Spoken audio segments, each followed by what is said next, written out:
What's up? What's up? It's your boy, CUTTBOY Noon, locked in the UKNOOTV, man. I got a special guest with me today, man. Go ahead and introduce yourself, bro. Yo, it's your boy Mojo Sudan, you know what I'm saying? We right here in the loop. It's your boy Cuddy, you know what I mean? You already know, man. Yeah. How you, man? Man, I've been doing all right, man. You know, just trying to survive during this pandemic, man.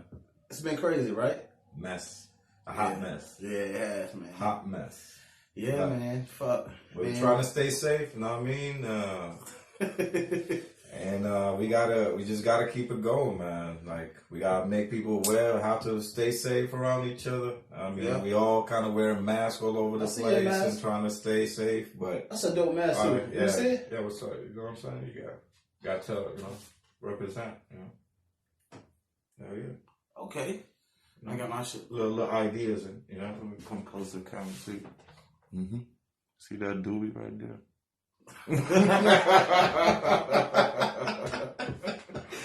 Yeah, man. Still getting high. Still, you know what I'm saying? Oh, yeah. Doing our thing, too. Smoke weed every day. Every day, man. Thank God we live in Maine. the state we live in, man. We're holding it down, man, every day. So, man, you say you've been trying to keep it safe, man. What you mean? How you been trying to keep it safe? Like, explain that. Well, for me personally, I already been doing this whole social distance thing, by either keeping very few people around me or leaving distance between me and the elderly people in the family, things like that. It kind of matter because, we might not know exactly how things work, but it's good to be safe. And then these habits, like the washing the hands and sanitizing all the time, these things are a norm. You know what I'm saying? For sure. I really don't know how they just trying to teach people right now how to do this for grown-ups. But for me, I've been doing this, like I said, since I was a child. Right. So, but I also try to make people around me aware of it more. Because, that's what we're supposed to do. Like, if somebody's not aware, you make them aware, you know what I'm saying? Right. Help them out. I mean, I haven't got used to this yet. Sometimes I'll be like going halfway out and I'll be like, forgot my mask. Right. Or get into the store and be like, oh, sorry, I forgot the mask. So it's still a new thing to all of us. But if it works, if it keeps us safe, I try to listen to the most, people that are knowledgeable. Right. Like scientists and stuff. So it's not about what the president says or who says, kind of. So right. You do. I was wondering, you was talking about hip hop music. I know you was telling me about that. You were saying that when I was talking with you earlier, you were saying that people were fighting the enemy, but then you was explaining back in the 90s towards the culture. You see what's going on today with all the rappers and all the hip hop. I mean, what you got? What's your thoughts, man? You see all these rappers dying, 2020. Like, what you think about that? I mean, even before 2020, there's a point where hip hop, it seems like it became more of an agenda. This was like a business agenda or a political agenda. Right. So the media started promoting more of music that is associated with sex, with alcohol, with drugs. Right. Versus songs that are associated with messages to the community, awareness, all these things that kind of like us as grown-ups, we're responsible to pass on. Right. So now we have, because of how the internet now and how open the internet now, everybody's almost in the same room from different generations. So you have youngsters, 10 years old, 11 years old, listening to grown-up music. Right.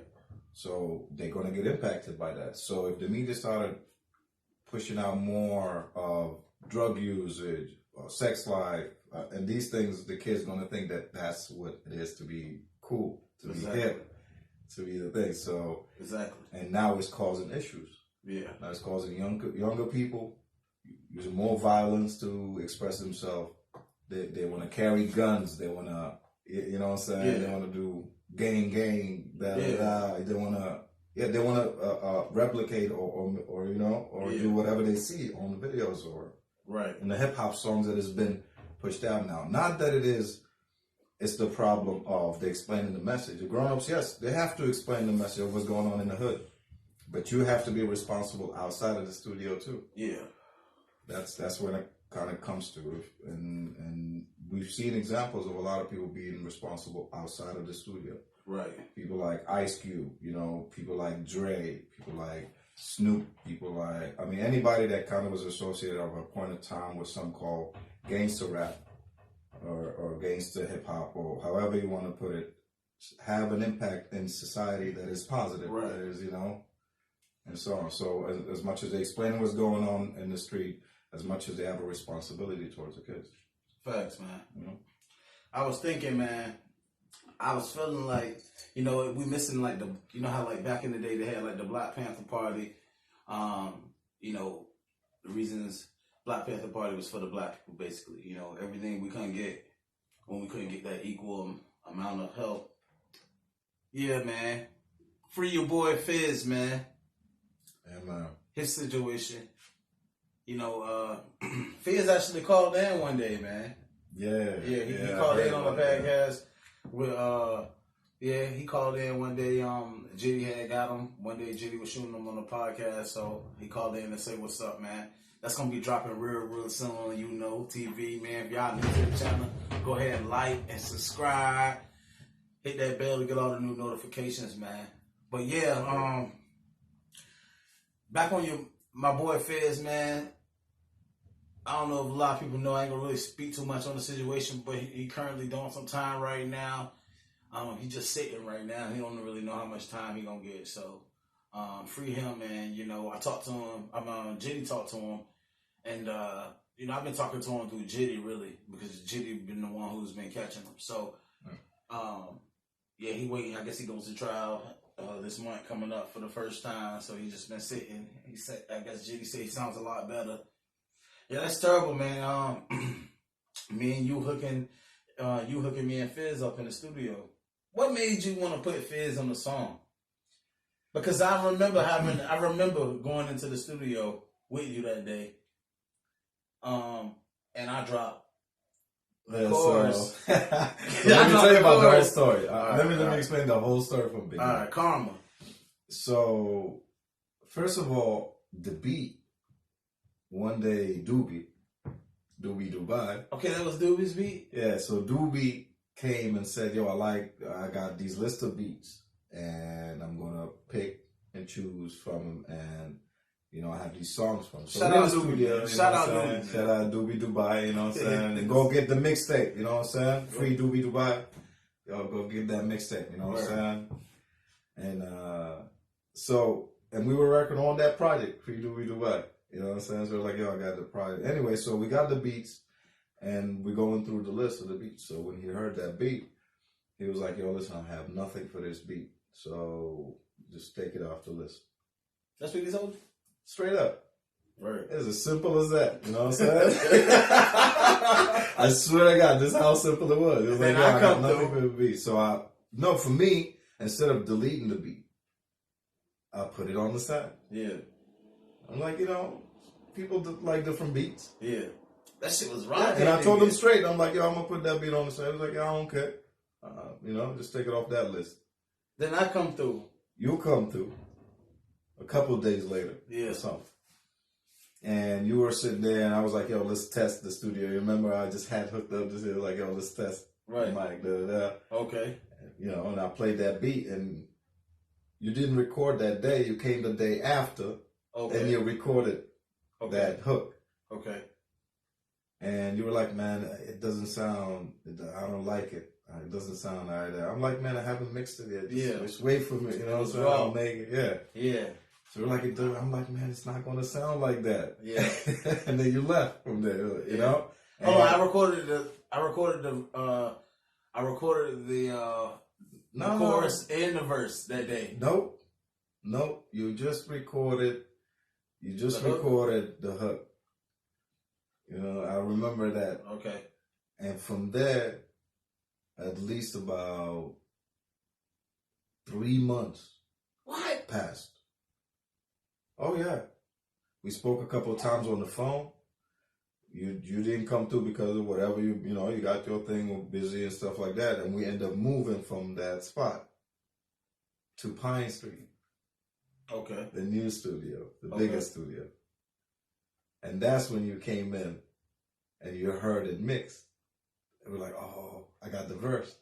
And you went in and recorded the verse. Okay. So we were like, all right, I'm going to call you to come again so you can do the second verse and stuff. Yeah. You left.